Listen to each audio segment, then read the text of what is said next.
बच्चों, आप सभी का स्वागत है जैन क्लासेस के ऑनलाइन प्लेटफॉर्म पे। आज के इस वीडियो लेक्चर में हम बात करेंगे क्लास 10th के मैथ्स के चैप्टर नंबर 4 क्वाड्रेटिक इक्वेशन की। तो इसमें हम आज के इस वीडियो लेक्चर में डिस्कस करेंगे कि क्वाड्रेटिक इक्वेशंस क्या होती हैं, कैसे हम उनको सॉल्व करते हैं, कैसे हमें जो वर्ड प्रॉब्लम्स गिवन होती है उससे हम क्वाड्रेटिक इक्वेशंस फ्रेम करते हैं। बोर्ड पॉइंट ऑफ व्यू से ये चैप्टर बहुत ही इंपॉर्टेंट है। इससे लगभग 4 से 5 नंबर के क्वेश्चन जो हैं बोर्ड एग्जाम में पूछे जाते हैं। इस साल 5 नंबर के क्वेश्चंस जो हैं सीबीएसई बोर्ड के पेपर में पूछे गए थे। उसमें 4 नंबर का एक क्वेश्चन था और 1 नंबर का एक क्वेश्चन था। तो वर्ड प्रॉब्लम्स के क्वेश्चन इस टॉपिक में बहुत इंपॉर्टेंट होते हैं, क्योंकि ज्यादातर जो 4 नंबर का क्वेश्चन होता है वो वर्ड प्रॉब्लम के फॉर्म में। अब आज के इस वीडियो लेक्चर में हम डिस्कस करेंगे क्वाड्रेटिक इक्वेशंस क्या होती हैं, उसको सॉल्व करने के अलग अलग मेथड्स क्या होते हैं, उसके बारे में हमारा डिस्कशन होगा और कुछ वर्ड प्रॉब्लम्स देखेंगे, कैसे हम वर्ड प्रॉब्लम से क्वाड्रेटिक इक्वेशंस फ्रेम करते हैं। तो आइए देखें सबसे पहले कि क्वाड्रेटिक इक्वेशन का मतलब क्या होता है। तो हमने चैप्टर नंबर 2 में पॉलिनोमियल्स के बारे में पढ़ा था। उसमें हमने पढ़ा था quadratic polynomial. Quadratic polynomial means जिसकी डिग्री 2 होती है। तो उसका जनरल फॉर्म होता है ax² plus bx plus c, और a की वैल्यू 0 के इक्वल नहीं होनी चाहिए। b और c कोई भी रियल नंबर हो सकते हैं। तो ऐसी पॉलिनोमियल को हम क्वाड्रेटिक पॉलिनोमियल कहते हैं। अब इस क्वाड्रेटिक पॉलिनोमियल को अगर मैं 0 के इक्वेट कर दूं, इक्वल टू 0 कर दूं, तो ये जो मुझे इक्वेशन मिली इसको हम क्वाड्रेटिक इक्वेशन कहते हैं। तो क्वाड्रेटिक इक्वेशन क्या है? कोई भी क्वाड्रेटिक पॉलिनोमियल है उसको अगर मैं 0 के इक्वेट कर दूं तो वो क्वाड्रेटिक इक्वेशन बन जाती है। बस ध्यान क्या रखना है कि जो a है कोफिशिएंट ऑफ x², उसकी वैल्यू 0 नहीं होनी चाहिए और x की जो मैक्सिमम पावर है वो 2 होनी चाहिए। उससे ज्यादा पावर होगी तो वो क्वाड्रेटिक नहीं कहलाएगी। तो अगर x की मैक्सिमम पावर 2 है तो हम उसको क्वाड्रेटिक इक्वेशन कहते हैं। तो अब हमें एक वर्ड प्रॉब्लम गिवन है, हमें उस वर्ड प्रॉब्लम से क्वाड्रेटिक इक्वेशन फ्रेम करनी है। तो आइए देखें कैसे हम गिवन वर्ड प्रॉब्लम से क्वाड्रेटिक इक्वेशन फ्रेम करते हैं। तो प्रॉब्लम क्या कहती है? Area of a rectangular plot is 528 metre square. एक रेक्टेंगुलर प्लॉट है, उसका एरिया हमें गिवन है 528 मीटर स्क्वायर। फिर कहता है length of the plot, length of the plot के बारे में इंफॉर्मेशन दी है, is 1 more than twice its breath. Length की क्या इंफॉर्मेशन है कि लेंथ जो है वो ब्रेथ के डबल से 1 ज्यादा है। तो हमें कहा गया है इस गिवन सिचुएशन के लिए क्वाड्रेटिक इक्वेशन बनाइए। तो अब क्या क्या इंफॉर्मेशन हमें गिवन है उसको थोड़ा ध्यान से देखते हैं। तो एरिया गिवन है, तो एरिया ऑफ रेक्टेंगल, जो जो इंफॉर्मेशन गिवन है हम उसको लिख रहे हैं 528 मीटर स्क्वायर। अब एरिया ऑफ रेक्टेंगल गिवन है, हमें एरिया ऑफ रेक्टेंगल का फॉर्मूला भी पता होना चाहिए। एरिया ऑफ रेक्टेंगल होता है length into breadth, L into B, वो भी हमने लिख दिया। अब लेंथ और ब्रेथ में कुछ रिलेशन गिवन है, तो लेंथ और ब्रेथ में रिलेशन गिवन है। तो किसी एक क्वांटिटी को हमने वेरिएबल x से डिनोट करना है और दूसरी क्वांटिटी को उसके x के फॉर्म में रिप्रेजेंट करना है। तो अब हमारा इंपॉर्टेंट टास्क ये रहता है कि इसमें x किसको मानना है। तो लेंथ जो है ब्रेथ के फॉर्म में गिवन है, लेंथ किसके फॉर्म में गिवन है? ब्रेथ के। तो इस केस में हम ब्रेथ को x मानेंगे, let breadth equal to x। अब ब्रेथ गिवन है x, तो लेंथ को x के फॉर्म में रिप्रेजेंट करना है। तो क्या होगा? ब्रेथ का डबल, तो ब्रेथ x है उसका डबल और 1 मोर, तो उसमें एक और ऐड कर दिया तो हमारी लेंथ आ गई। लेंथ आ गई, ब्रेथ आ गई। तो लेंथ इंटू ब्रेथ हमने कहा एरिया होता है, तो length into breadth is equal to area. तो एरिया हमें गिवन है 528, तो इसको मल्टीप्लाई किया 2x² प्लस x, इस 520 को इधर ले आए, तो ये हमारी एक क्वाड्रेटिक इक्वेशन बन गई 2x² plus x minus 528 equal to 0। तो ये हमारी गिवन थी वर्ड प्रॉब्लम, उसको हमने क्वाड्रेटिक इक्वेशन के फॉर्म में रिप्रेजेंट कर दिया। तो अभी हमने गिवन वर्ड प्रॉब्लम से जो है क्वाड्रेटिक इक्वेशन फ्रेम की। नेक्स्ट जो हमारा पार्ट होता है उस क्वाड्रेटिक इक्वेशन को सॉल्व करना, मतलब x की वो वैल्यूज निकालना जो उस क्वाड्रेटिक इक्वेशन को सेटिस्फाई करे। तो नेक्स्ट बात करेंगे सॉल्यूशन ऑफ क्वाड्रेटिक इक्वेशन की। तो अगर ax² plus bx plus c equal to 0 मेरी क्वाड्रेटिक इक्वेशन है और x इक्वल टू अल्फा जो है इसका रूट या फिर सॉल्यूशन, दो वर्ड है, सेम मीनिंग है, रूट कहें या सॉल्यूशन कहें एक ही बात होती है। तो रूट या सॉल्यूशन कहलाएगा अगर अल्फा, x की वैल्यू अल्फा इस गिवन इक्वेशन को सेटिस्फाई करती है। मतलब अगर मैं x की जगह अल्फा पुट करूं और ये क्वाड्रेटिक इक्वेशन की वैल्यू जो है 0 के इक्वल आ जाती है, तो हम कहते हैं कि वो अल्फा जो है इस क्वाड्रेटिक इक्वेशन का सॉल्यूशन होगा। जैसे हमने क्लास 9th में भी पढ़ा था कि पॉलिनोमियल का सॉल्यूशन, क्वाड्रेटिक पॉलिनोमियल का सॉल्यूशन अल्फा, तो वही सेम चीज है यहाँ पर भी, वही रूट होगा। क्वाड्रेटिक पॉलिनोमियल के सॉल्यूशन कहें या क्वाड्रेटिक इक्वेशन के सॉल्यूशन कहें, बात एक ही होती है। तो हमने ये भी पढ़ा था कि एक क्वाड्रेटिक पॉलिनोमियल के मैक्सिमम 2 सॉल्यूशन हो सकते हैं। तो ठीक इसी प्रकार एक गिवन क्वाड्रेटिक इक्वेशन के मैक्सिमम 2 सॉल्यूशन हो सकते हैं। तो x की 2 वैल्यूज ऐसी हो सकती हैं जो इस इक्वेशन को सेटिस्फाई करे।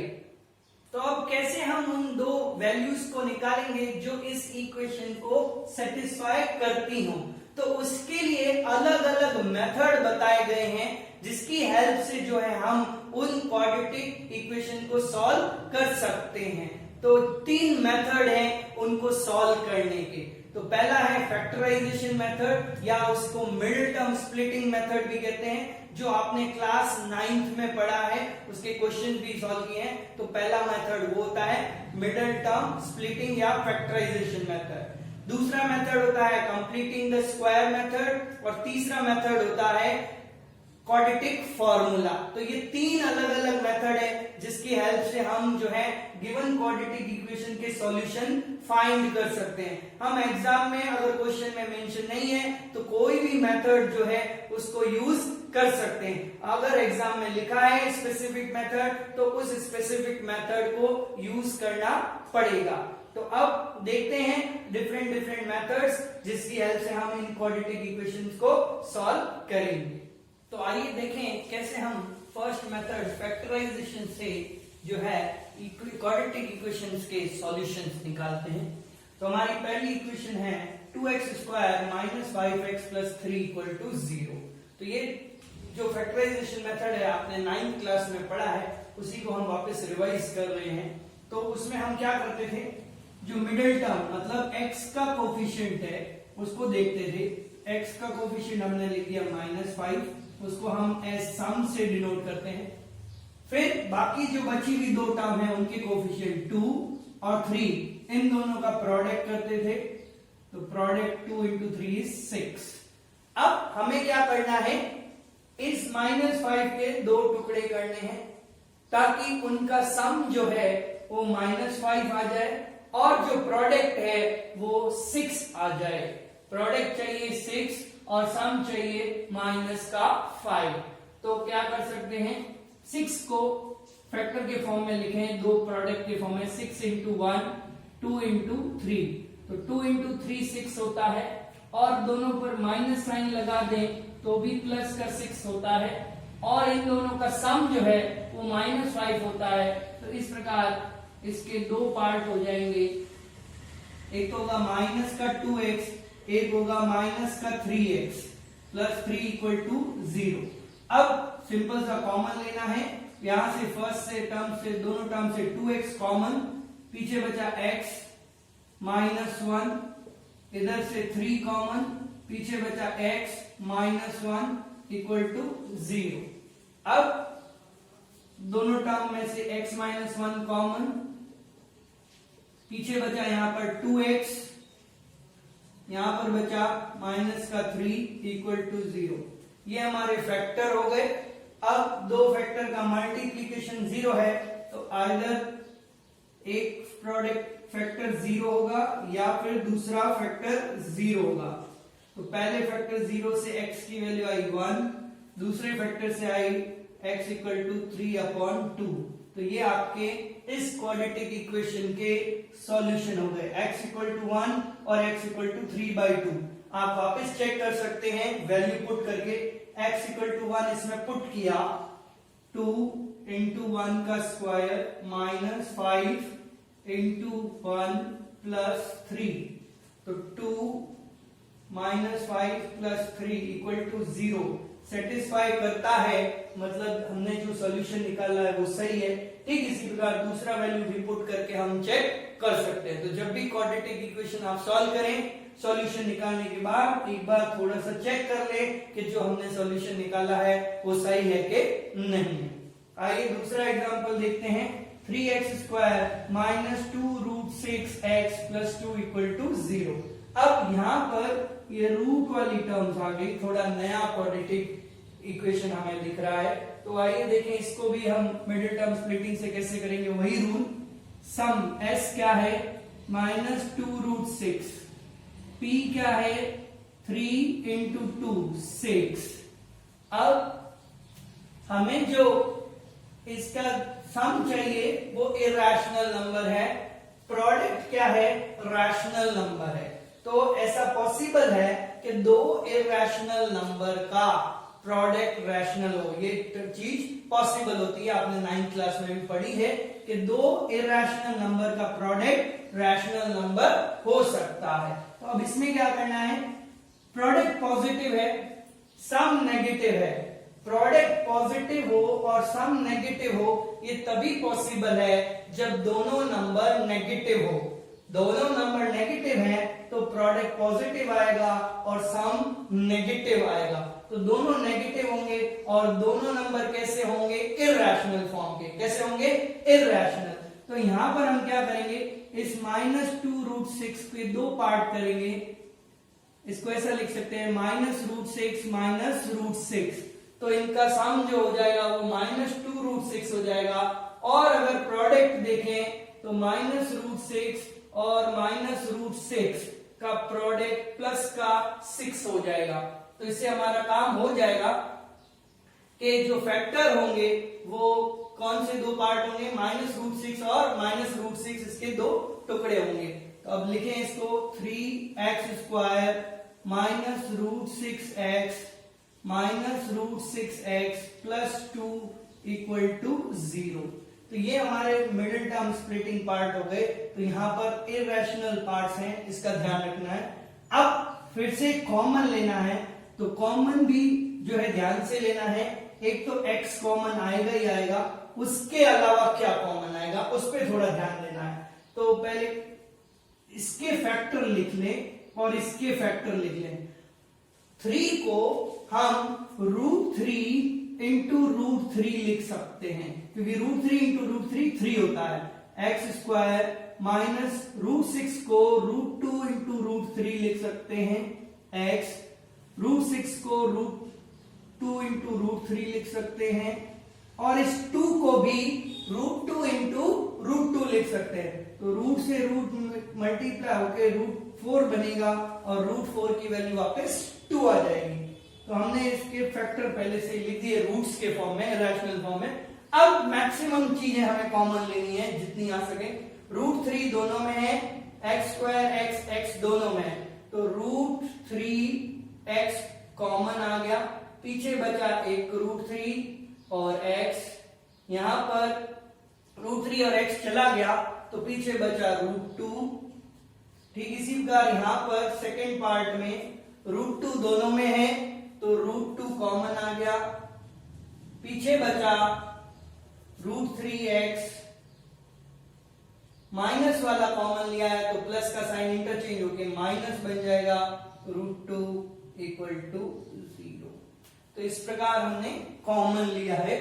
नेक्स्ट अब कॉमन लेंगे तो √3x minus 2, √3x minus 2 common, पीछे क्या बचा √3x माइनस √2 इक्वल टू 0। तो अब दोनों फैक्टर सेम आ गए, दोनों से x की वैल्यू निकाले तो इंडिविजुअली 0 करें तो x की वैल्यू आ गई √2 अपॉन √3, इधर से भी x की वैल्यू आएगी √2 अपॉन √3, दोनों रूट सेम है। ऐसा पॉसिबल है कि एक क्वाड्रेटिक के दोनों रूट सेम हो सकते हैं। तो इस प्रकार हम फैक्टराइजेशन मेथड से जो है क्वाड्रेटिक इक्वेशन को सॉल्व कर सकते हैं। एक और एग्जांपल देखते हैं जिसमें जो कोफिशिएंट्स हैं वो इरैशनल हैं, मतलब रूट्स के फॉर्म में हैं। तो कैसे हम इसको सॉल्व करेंगे, प्रैक्टिस के लिए एक और एग्जांपल देखते हैं। तो वही मिडिल टर्म स्प्लिटिंग करनी है, फैक्टराइजेशन मेथड। सम चाहिए 7, प्रोडक्ट √2 इंटू 5√2, तो 5 2 जा ये 2 हो गया और ये 5 2 जा 10, प्रोडक्ट चाहिए 10। तो सम चाहिए 7, प्रोडक्ट चाहिए 10। तो बहुत ही सिंपल हो गया ये तो क्वेश्चन। 7 को 2 + 5 लिख सकते हैं और 10 जो है 2 इंटू 5 हो जाएगा। तो सिंपल हमारा क्या बन गया, √2x² plus 2x plus 5x plus 5√2 equal to 0। अब फिर से फैक्टर करें थोड़े और, अगर समझ नहीं आता है तो यहां पर √2x², 2 को √2 इंटू √2 लिख सकते हैं। 5 तो सीधा ही कॉमन आ रहा है और कुछ कॉमन नहीं आ रहा है यहां पर, तो सिंपल x प्लस √2। यहां पर √2x कॉमन, पीछे बचा x प्लस √2 और इधर 5x प्लस √2। ध्यान रखने वाली बात है ये दोनों टर्म सेम आनी चाहिए, सेम आ रही है तो आपने फैक्टराइजेशन सही किए हैं, कॉमन सही निकाला है। अगर ये दोनों टर्म्स डिफरेंट आ रही हैं थोड़ा बहुत भी, तो इसका मतलब आपने कोई मिस्टेक की है, तो इस बात का ध्यान रखना है। तो x plus √2 common, √2x plus 5 equal to 0। तो यहां से एक बार आ गया x इक्वल टू माइनस √2 और दूसरी वैल्यू आई x इक्वल टू 5 अपॉन √2। इसको सिंप्लीफाई करना हो थोड़ा तो रैशनलाइज कर लें, क्योंकि डिनोमिनेटर में हम जनरली इरैशनल पार्ट नहीं रखते हैं। तो 5√2 अपॉन 2 लिख सकते हैं। इस प्रकार हम जो है ऐसी क्वाड्रेटिक सॉल्व कर सकते हैं जिसके जो कोफिशिएंट है वो इरैशनल नंबर्स के फॉर्म में होते हैं। तो आइए वर्ड प्रॉब्लम देखते हैं एक और इसको सॉल्व करेंगे आगे। तो कहता है एक कॉटेज इंडस्ट्री है और उसमें एक पर्टिकुलर डे में कुछ आर्टिकल्स प्रोड्यूस होते हैं, पोल्ट्री आर्टिकल्स, और क्या कहा गया है कि it was observe on a particular day cost of production of each article. एक आर्टिकल के प्रोड्यूस करने की कॉस्ट क्या है वो डायरेक्ट नहीं दिए, उसमें कहा है 3 more than twice the number of articles, मतलब नंबर ऑफ आर्टिकल्स कितने प्रोड्यूस हुए उस पर डिपेंड करती है। तो नंबर ऑफ आर्टिकल जितने प्रोड्यूस हुए उसका डबल प्लस 3 उसकी एक आर्टिकल की कॉस्ट दी हुई है। और फिर कहा गया है कि टोटल कॉस्ट ऑफ जो प्रोडक्शन है उस पर्टिकुलर डे की 90 रुपीज है। तो हमें बताना है कितने आर्टिकल प्रोड्यूस हुए और एक आर्टिकल की कॉस्ट कितनी है। तो इसमें वही पहले जो इंफॉर्मेशन गिवन है, हमें टोटल कॉस्ट दी हुई है उसको लिख लेते हैं। टोटल कॉस्ट ऑफ प्रोडक्शन, वो एक दिन के लिए हमें 90 रुपीज दिया गया है। और कितने आर्टिकल प्रोड्यूस हुए नहीं पता, तो नंबर ऑफ आर्टिकल प्रोड्यूस हम x ले रहे हैं। नंबर ऑफ आर्टिकल जो है हम x ले रहे हैं। उसका कारण कि नंबर ऑफ आर्टिकल x है तो उसके according cost of production x के टर्म्स में हम निकाल सकते हैं। हमें इस प्रकार रिलेशन दिया हुआ है, तो अब हम कॉस्ट ऑफ ईच आर्टिकल निकाल सकते हैं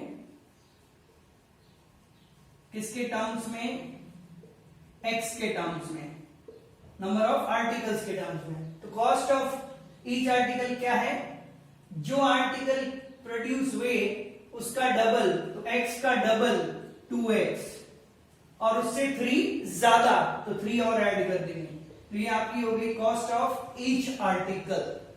अब हमारे पास जो गिवन इंफॉर्मेशन थी हमने उसको पुट अप कर दिया। अब हमें इससे क्वाड्रेटिक इक्वेशन बनानी है। तो टोटल कॉस्ट ऑफ प्रोडक्शन क्या होगा, टोटल कॉस्ट ऑफ प्रोडक्शन किसके इक्वल होगा, वो होगा आपका number of article into cost of each article. Number of articles into cost of each article के इक्वल होगा। तो अब इससे हम इक्वेशन बना सकते हैं। टोटल कॉस्ट ऑफ प्रोडक्शन क्या है 90 और नंबर ऑफ आर्टिकल्स कितने हैं x और कॉस्ट ऑफ ईच आर्टिकल कितना है 2x प्लस 3। तो यहां से हमारी क्वाड्रेटिक बन जाएगी 90 equal to 2x square plus 3x।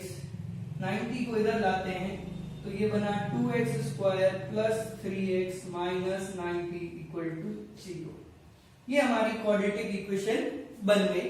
अब इस क्वाड्रेटिक को हम फैक्टराइजेशन मेथड से सॉल्व करें और x की वैल्यू फाइंड करें।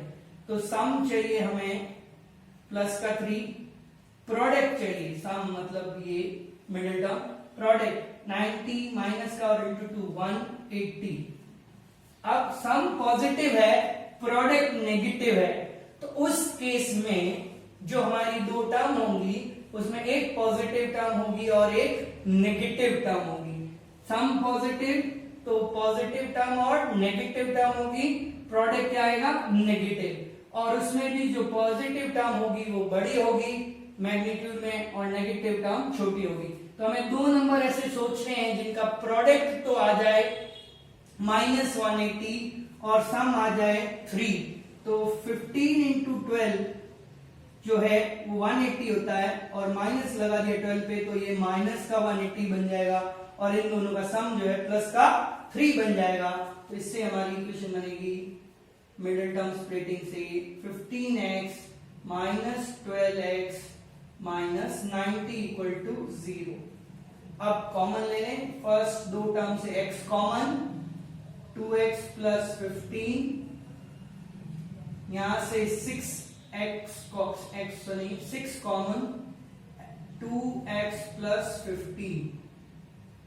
जब भी हम कॉमन लें ध्यान रखना है कि ये जो टर्म है सेम आएगी क्वाड्रेटिक में। अब इसको कॉमन ले लिया 2x प्लस 15, पीछे बचा x माइनस 6 इक्वल टू 0। यहां से x की वैल्यू आई फर्स्ट पार्ट से तो मैं सीधा लिख रहा हूं -15/2 और यहां से आई x इक्वल टू 6। तो अब ये नेगेटिव वैल्यू है, x क्या है number of articles. Number of articles कभी नेगेटिव नहीं हो सकते, तो इस वैल्यू को हम डिस्कार्ड कर देंगे। तो नंबर ऑफ आर्टिकल्स तो हमारे आ गए 6 और cost of each article 2 into 6 plus 3 that is 15। और अगर आप देखें इनका वापस प्रोडक्ट 6 इंटू 15 90 के इक्वल होता है, मतलब टोटल कॉस्ट ऑफ प्रोडक्शन 90 के इक्वल आ रही है। तो इस प्रकार हम जो है पहले जो गिवन वर्ड प्रॉब्लम है उसको मैथमेटिकली क्वाड्रेटिक इक्वेशन फॉर्म करेंगे और फिर उसको फैक्टराइजेशन मेथड से यहां पर हमने सॉल्व किया है। तो आज के लिए इस वीडियो लेक्चर में इतना ही। अगर आपको ये वीडियो पसंद आया हो तो जरूर लाइक करिएगा, अपने फ्रेंड्स के साथ शेयर करिएगा अगर अभी तक आपने इस वीडियो हमारे चैनल को सब्सक्राइब नहीं किया है तो फटाफट जो है सब्सक्राइब बटन दबाइएगा, बेल आइकन पर क्लिक करिएगा।